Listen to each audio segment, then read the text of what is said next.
Chapter 2. The first two generations of modern war. Before exploring the probable form and potential impact of the fourth generation of modern war, we need to understand how the previous generations of war evolved. First generation war. Although Lind and his fellow authors outline the changes between the generations of modern war, it is essential to understand what caused these generational shifts. The article states that each of the first three generations evolved in response to technical solutions to specific tactical challenges. Although tactical challenges clearly had an impact, attributing the generational changes in warfare primarily to military factors oversimplifies the problem. In fact, the forces involved could execute those tactics only because of the major political, economic, social, and technical changes that preceded them. The first generation of war grew not just from the invention of gunpowder but also from the political, economic, and social structures that developed as Europe transitioned from a feudal system to a system of nation-states ruled by monarchs. The transition from the chivalry of feudal knights to the armies of Napoleon required centuries. This time was required not only to develop reliable firearms but, more important, to develop the political system, the wealth-generating national economies, the social structures, and the technologies capable of sustaining the mass armies of the Napoleonic era. During this time, the first generation of modern war evolved slowly, in consonance with the societies of Western Europe. It peaked with the massive armies of the Napoleonic Wars of the early 19th century. Politically, warfare of the size and complexity of Napoleonic War required the evolution of the nation-state. Only the resources of a nation-state could raise, train, equip, and sustain the massive armies of the French Revolution. The consolidation of the nation-state's power and the nation's transition from the private domain of a monarch allowed for the mobilization of its wealth, ingenuity, and manpower in support of a war.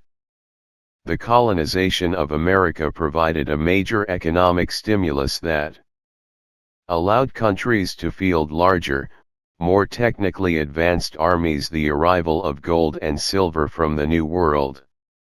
Although this led to tremendous inflation, it also vastly increased the coinage in circulation, which stimulated economic growth. Both the population and the gross domestic product, GDP, per person were increasing significantly faster than prior to 1500. Economically, major advances in agriculture and transportation were essential to generating the wealth and resources required to field and sustain large armies. Improved agriculture and higher yield crops arriving from America increased farmers' productivity and reduced the labor necessary to achieve these levels of productivity. The combination increased the overall wealth of the nation, provided additional food for major armies, and, by freeing manpower from agriculture, provided an increase in the available manpower for mobilization. As the wealth and trade of European society increased, so did the transportation network. Although the speed and displacement of ships at sea increased rapidly during this period, the dramatic increases came in the road and inland barge transportation networks across Western Europe. Although these changes took place over centuries, they were essential to building the economic base that could both sustain and move much larger armies across Europe. In 1415 at Agincourt, about 31,000 men fought, 6,000 British and 25,000 French. In contrast, by 1815, at Waterloo, more than 200,000 men were present. Socially, the development of a genuine feeling of patriotism in the mass of men making up the armed forces was essential to enable Napoleonic warfare. The French Revolution brought this feeling to the European continent, and the impact was obvious. Suddenly, warfare did not involve only royalty, a small professional army, and the treasure of a country. It involved the entire population. It was only the sense of patriotism that allowed the poorly trained French infantry to press home costly attacks against opposing armies. It was this enthusiasm that could provide a continuous supply of manpower to support the famous column attacks.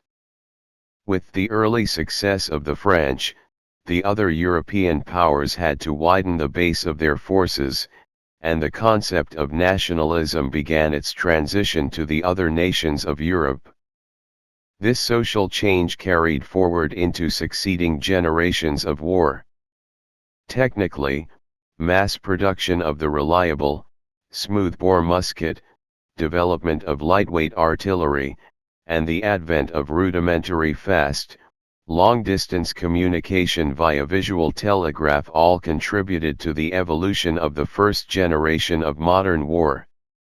Massed manpower had been the rule in ancient Greece and Rome and had even been a major part of war during the Middle Ages. However, the combination of changes across society provided the much larger armies and mass direct-fire weapons that marked the culmination of the first generation of war at Waterloo.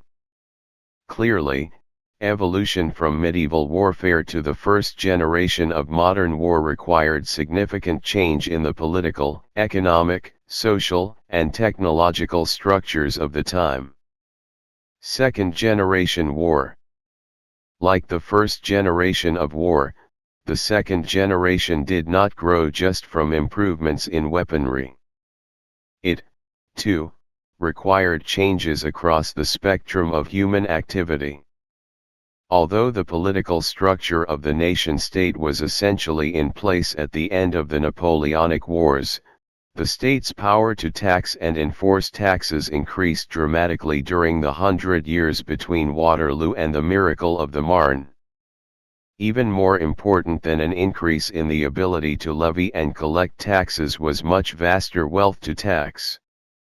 The GDP per person in Western Europe almost tripled from 1800 to 1915, while the population increased about 50%. The combination of increased GDP per person, major population increases, and significantly better government control massively increased the wealth available to the national governments of Europe.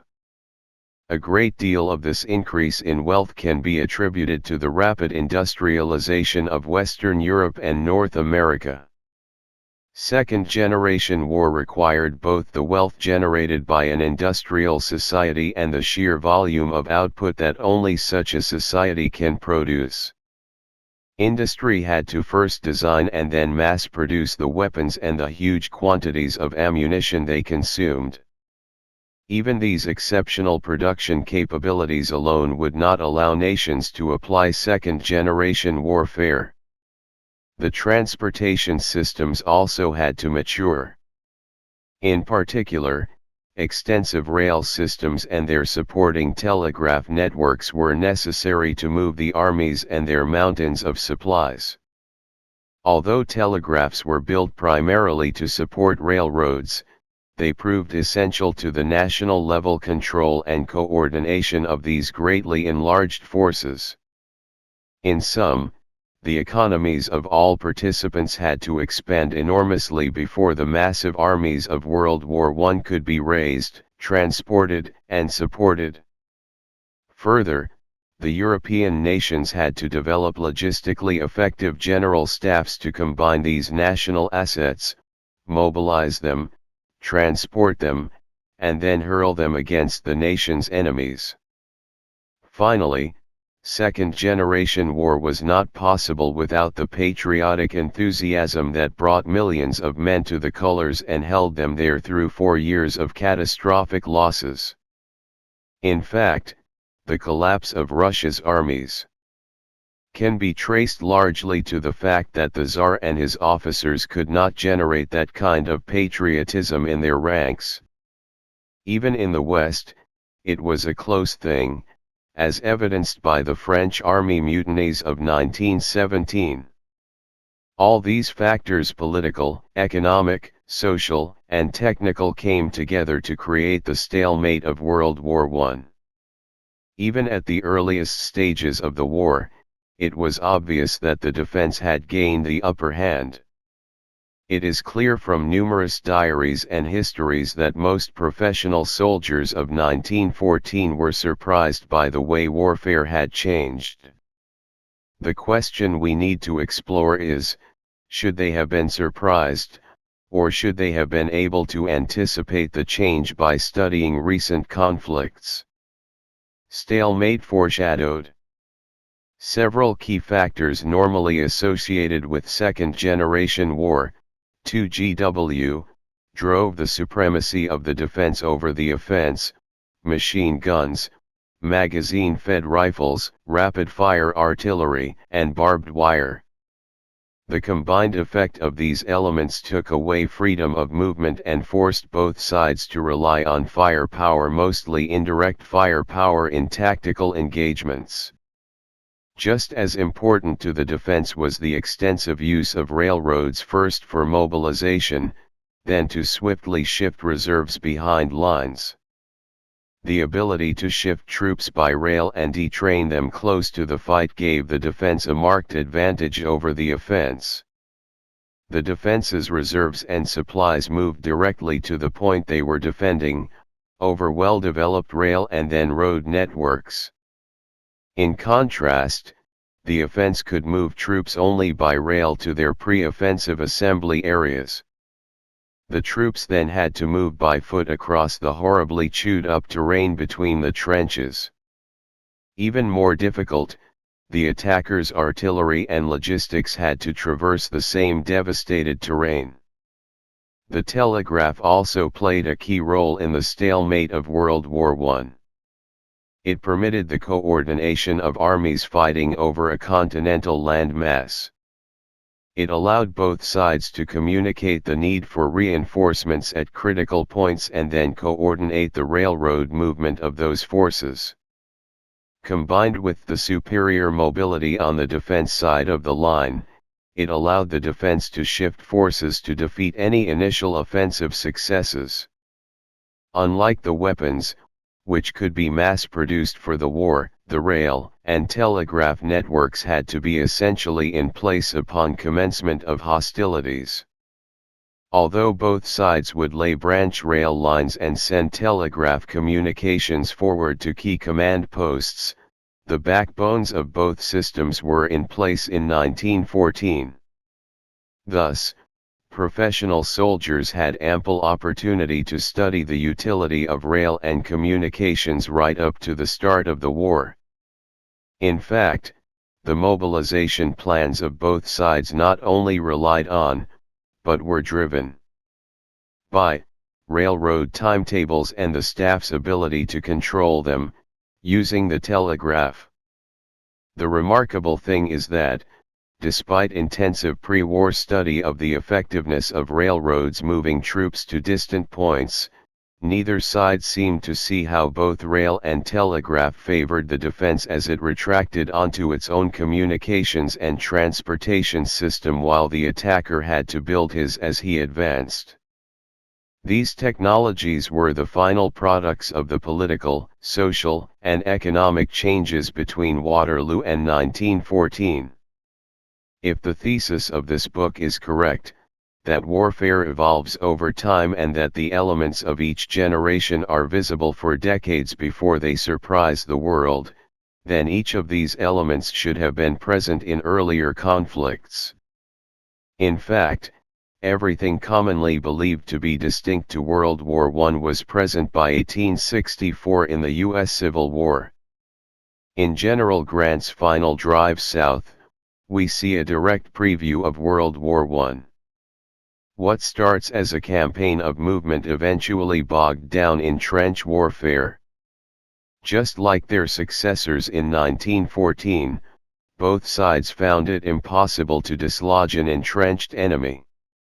Bruce Catton says, "The hard fact was that by 1864 good troops using rifles and standing in well-built trenches and provided with sufficient artillery support simply could not be dislodged by any frontal assault whatever for." The net result of 3 years' experience meant that the firing lines changed from the Napoleonic volley exchanged between standing battalions at point-blank range to individual fire from deep trench lines.